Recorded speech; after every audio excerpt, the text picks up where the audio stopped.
네, 시청자 여러분 안녕하세요. 적반하장의 유여혜입니다. 2017년 5월 18일입니다. 오늘은 아주 의미 있는 날이죠. 많은 사람들이 광주로 갔다고 합니다.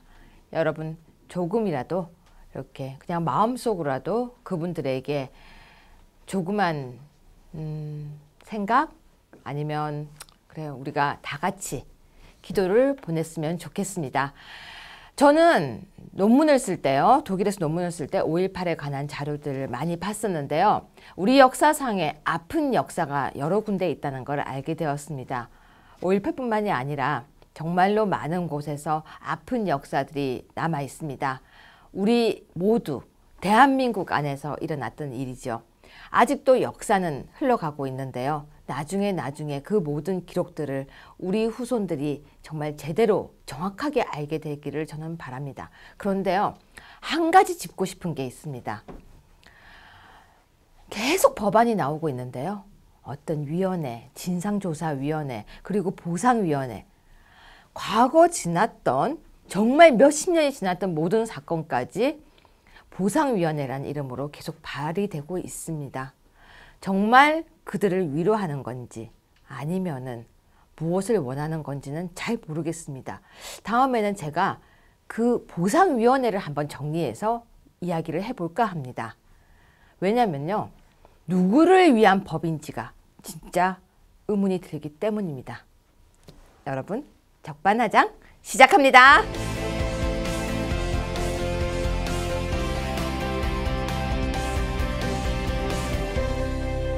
네, 시청자 여러분, 디스전이 이제 이름을 바꾸려고 제가 하고 있었는데 야당당당이라고 했더니 국민당당이라고 이름을 지어달라, 이런 의견도 있었습니다. 뭐 국민당당이든 야당당당이든 일단 스튜디오가 개편되고 나면 다시 싹 세팅을 할 겁니다. 여러분 잘 알고 계시는 윤기찬 변호사님 나오셨습니다. 네, 안녕하세요. 안녕하세요.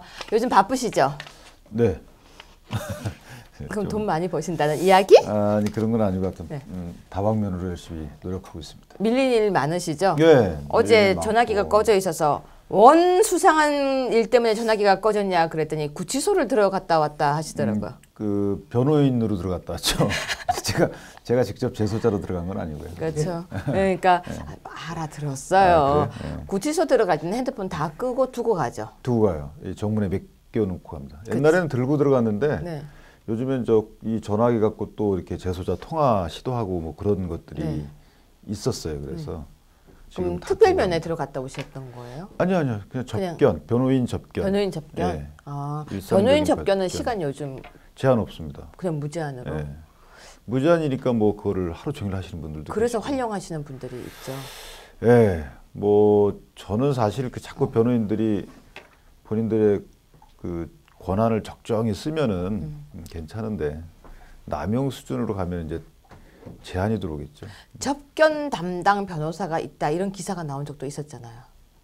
오늘 주제가 그건가요? 아니 그냥 있었어요. 아니 있어요, 사실은. 이런 이야기는 국민들이 알아야 하고 그리고 또 실질적으로 개선되어야 할 부분이라고 저는 생각하거든요. 있어요. 이제 뭐 저도 이렇게 가 보면 자주 뵙는 분들이 있는데 그 접견만 몇십 명 하시는 분이 계시대요. 10명씩 하루에. 하루에? 네. 네. 근데 그거는 저는 개인적으로 이 변호사라는 직업이 뭐 고수익은 이미 지나갔지만 어쨌든 명예는 지켜야 되는 게 아닌가. 고수익은 아닌가요? 고수익은 지나갔죠. 그런 때는 지났습니다. 그래요? 네. 그 정도는 아니에요. 그래도 이건 제가 절대로 이제 자영업자예요, 변호인. 아니 이런 얘기를 하더라고요. 누가 변호사들이 고수익이 지나갔다라고 하는 그 고수익 기준이 다르다. 그러니까 일반 사람들이 버는 것보다 다르다. 그런데 예전에 그 선배 변호사들한테 들으니까 80년대 중반에 수임료 300만 원을 받으면 그때도 300만 원이 기본이. 80년대도 300만 원? 네, 그때 지금까지 300만 원이에요.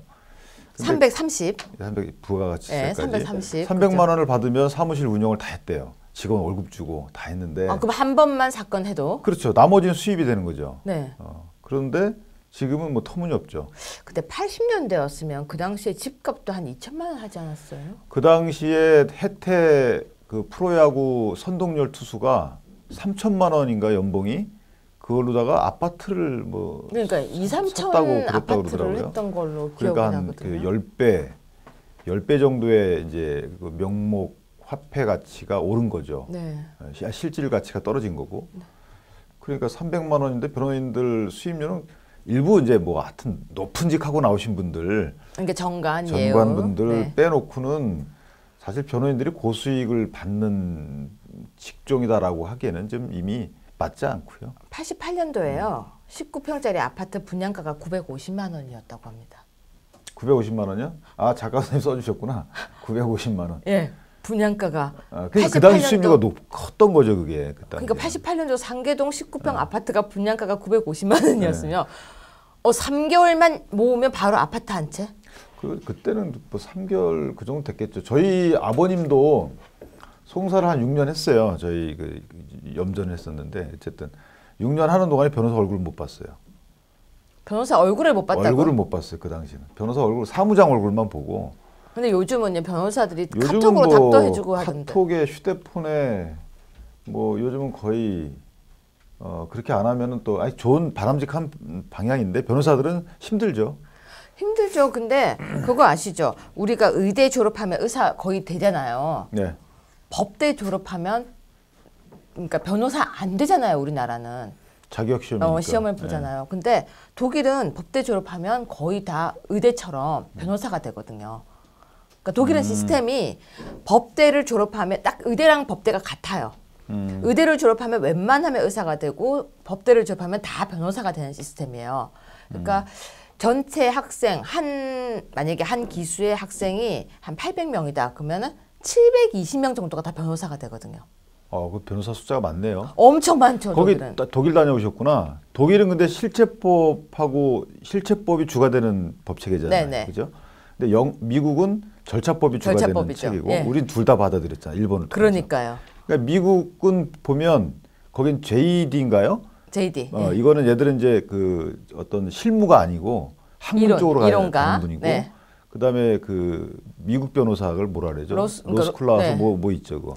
네. 그걸로 하면 이제 변호사 하는 건데 이렇게 나눠져 있어요. 그렇죠. 그런 체계를 우리나라가 받아들인 것 같고. 근데 우리나라는 또 그 체계도 아니에요. 그래요? 아시잖아요. 교수님이시니까. 형법 총론 같은 경우는 이론은 다 독일 거잖아요. 근데 형법 총론을 배우고 저도 이렇게 뭐 시쳇말로 이렇게 세상 돌아가는 사건들을 봤는데 전혀 안 맞죠? 적용이 안 돼요. 전혀 안 돼요. 이게 전혀. 트레이닝을 거쳐야 되고 네. 트레이닝은 제일 좋은 거는 변호사가 계속 생각을 많이 해봐야 돼요. 네. 리걸 마인딩이라고 하는데 그래야만 리갈 그게 마인딩 참 오랜만에 들어봤는데. 예. 네. 리얼이 네. 리가 아니고 네. 독일 발음이신 것 같은데. 아니 지금 폴리프로페 발음해 보세요. 폴리프로페셔, 패셔, 그거요. 패서. 그거요. 네. 폴리프로페셔라고 발음하니까 어떤 사람이 댓글 달아놨어요. 정준길 단장님한테. 뭐라고요? 없어 보인다고 발음 제대로. 폴리프로페서, 서에서 셔가 아니고. 서. 네. 네. 그러니까 사람들이 발음 다 보고 있어요. 정확하게 발음 안 하면 다 저 원래 영어 못해요. 네, 네, 지금 그러면은요 시작해 봅시다. 오늘 주제는요 공공기관 청소하는 분들, 그러니까 아주머니들 그리고 청원 경찰분들, 각종 공공기관에 근무하고 있던 비정규직 여러분들이 지금 엄청나게 기대하고 있대요. 네. 예, 왜냐면은 인천공항 비정규직이 정규직으로 전환되니까요. 김포공항, 마사회 모두가 들썩들썩하고 있대요. 이 현상 어떻게 보십니까? 글쎄 희망을 주는 건 좋죠. 네. 근데 급한 희망은 좀 급한 희망. 거기에 네. 시간 개념을 넣어서 네. 곧 되겠다, 바로 되겠다. 급한 희망. 네.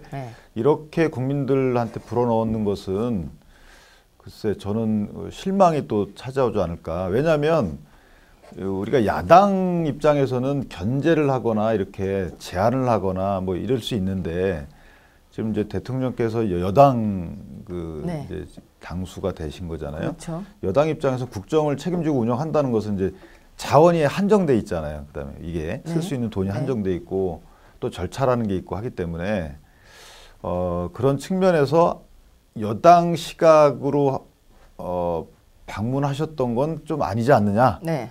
옛날 야당 시각이 아니었나 이런 생각을 좀 해보고요. 일단 이거는 뭐 비정규직이 정규직 되면 좋죠. 이건 문제가 안 생기면 정말 좋죠. 누구나 다 찬성하는 거죠. 그런데 이거를 찬성을 안 한다는 것은 비정규직을 정규직화하는 걸 찬성하지 않는 게 아니에요. 그거를 다 이렇게 차츰차츰 하자는 거죠. 차츰차츰 하자는 거지.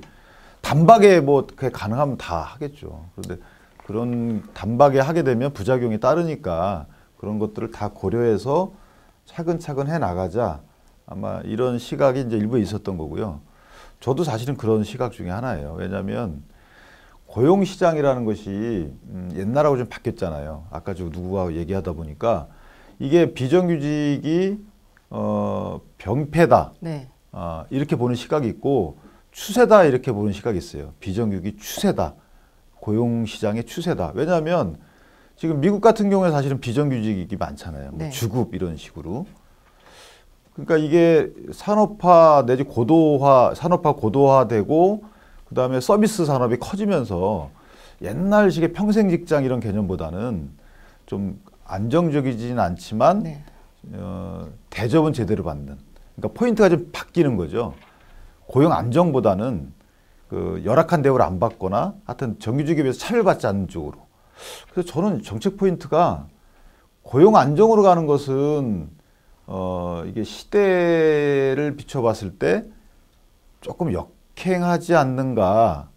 그것보다는 그 대우, 열악한 처우 이런 거 없고 임금 모든 면에서 정규직과 동일하게 보는 거죠.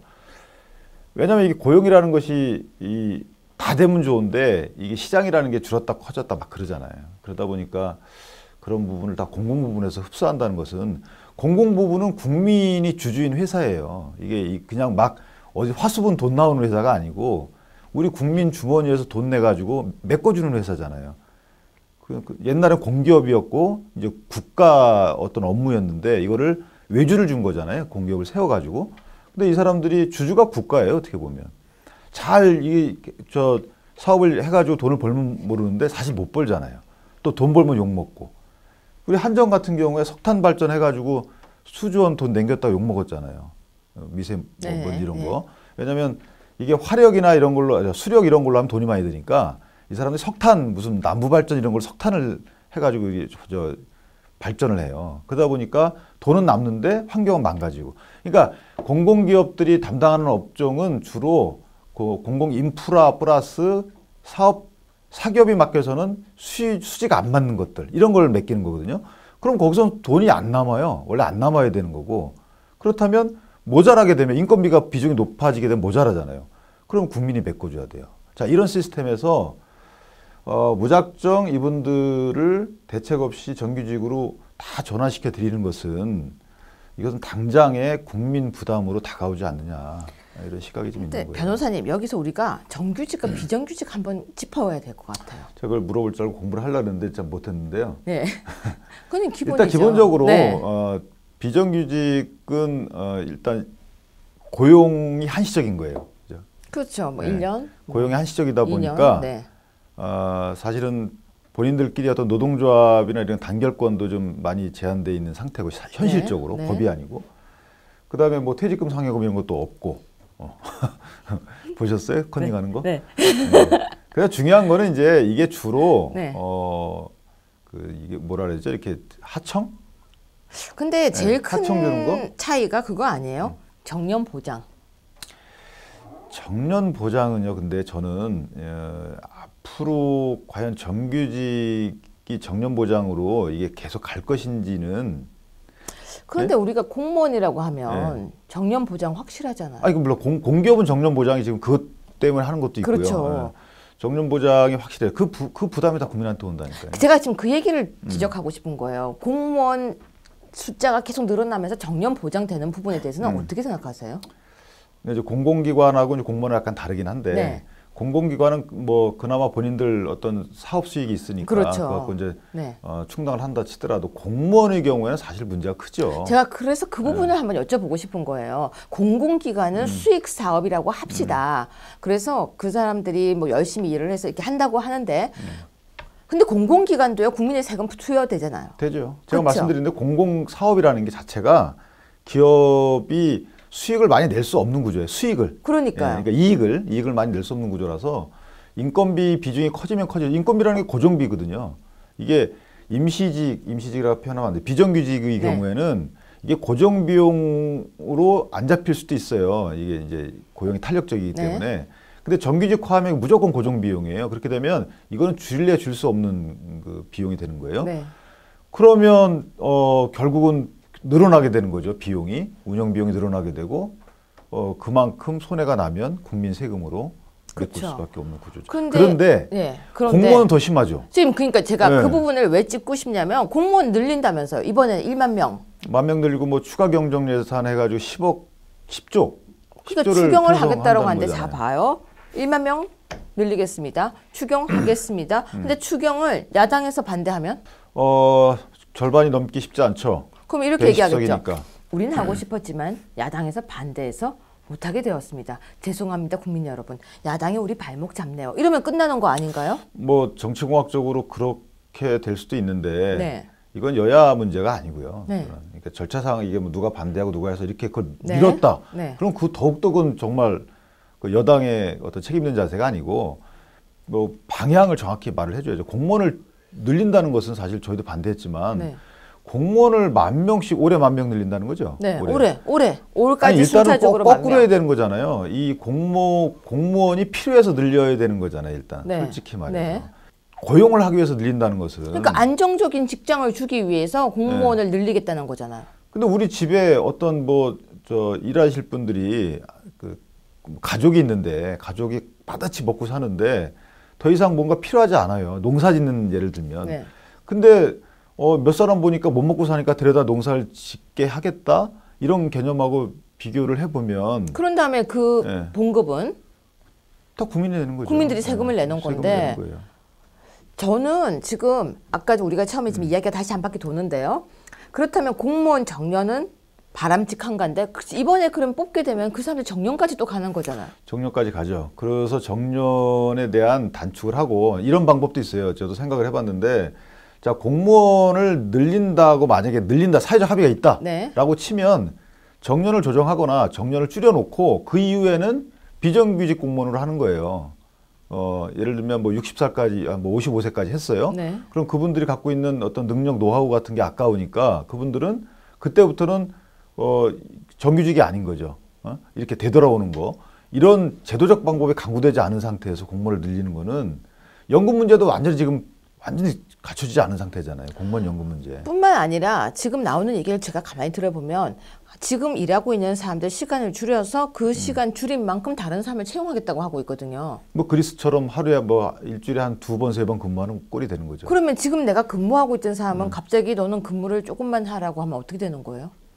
아니 두 가지 중에 하나죠. 첫 번째는 그분이 근무한 시간만큼만 급여를 받거나 아니면 그럼에도 불구하고 그대로 받거나 그러면 만큼만 받으면 그분이 불만이 커질 거고 제 말이 두 번째 그대로 받으면 국민이 불만이 커질 거죠. 그대로 받는 건 말이 안 되는 거죠.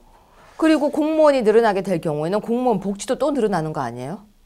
공무원 복지가 꽤 있죠. 공무원 봉급만이 아니고 각종 수당이 되게 많아요. 생각보다. 어제 제가 들은 이야기인데 한 명의 공무원을 뽑게 되면요. 그 공무원 한 명을 운영하는 데 드는 돈이 약 6천만 원 정도가 든대요. 그러면 1만 명이면 전 돈 계산이 안 되거든요. 근데 그런 부분도 공무원을 늘리는 부분도 있는데 지금 보니까요. 마사회도 비정규직이 굉장히 많대요. 마사회 여기 자료 보니까 네. 여기도 꽤 되더라고요. 이 지금 공기업들이 이렇게 비정규직을 쓰는 이유가 네. 직원의 복지나 뭐 이런 부분을 소홀히해서 이렇게 시작이 안 됐겠죠. 이건 나름대로 본인들의 그 사업 특성에 맞는 네. 이걸 그 포트폴리오를 짠 거예요. 제가 볼 땐 그래요. 그런데 이걸 전부 다 비정규직을 정규직화한다고 하면 그런 전제됐던 포트폴리오에 대한 기본이 무너지는 거잖아요. 그렇죠. 그럼 무너지게 되면 원래 짜려 했던 그 이유가 국민한테 부담 안 지우려고 했던 네. 것일 텐데 그런 부분이 무너지는 거죠. 그것도 무너지지만 우리가 지금 비정규직이라고 이야기하고 있는 사람들 집단군이 굉장히 많거든요. 흔히 말하는 조무사, 간호사, 그리고 청소하시는 분들 뿐만 아니에요. 시간 강사. 그리고 병원에 있는 의사들도 비정규직이 굉장히 많아요. 그러면 그 사람들이 다 정규직으로 전환을 해달라고 만약에 한다면 이 현상을 어떻게 감당할까요, 지금? 그거는 아마 불가능할 거예요. 왜냐하면 제가 근데 볼 때 누구만 해주고 누구는 안 해주고 하게 아니지, 되면 이거는 좀 공공기관이니까 네. 막말로다가 어느 분이 그런 말 했던데 이 사람들은 반대할 수가 없어요. 이 해당 업체에서는 네. 공공기관이니까 네. 국가가 주주인 사실은 따지고 보면 그러니까 여기는 해라 그러면 해야 되는데 네. 사기업체들은 그게 쉽지가 않죠. 망하는데요. 그럼 사기업체에 네. 있는 다른 이제 비정규직들은 만약에 네. 촛불 들고 나오면요. 이 서비스 업체 예를 들게요. 네. 서비스 업체 예를 들면 뭐 한 5명, 6명 있는 이 조그만 가게 같은 데 있잖아요. 네. 그런 데에서 그 인건비를 부담을, 인건비가 가장 크단 말이에요. 어떻게 보면. 제일 본인 크죠. 월급 못 갖고 가는 경우 있어요. 그러면 같은 국민을 놓고 똑같은 국민이잖아요. 네. 여기도 똑같이 생각을 해줘야 되는 부분이 있기 때문에 네. 이 부분은 여당 입장에서 이거를 그렇게 추진하기는 만만치 않을 거고 분명히 보세요. 만만치 않습니다. 이거. 네. 공공기관 공무원은 그냥 국민의 매스 개념이니까 많은 국민이 야 저거 내 기업이야 이런 생각 잘 못하거든요. 공무원 나하고 상관없어. 내 주머니에 돈 나가는 거 아니야. 이런 생각이 있단 말이에요. 그러니까 저항이 크질 않아요. 근데 일반 사기업체는 저항이 엄청 크죠. 왜? 나 당장 망하는데요.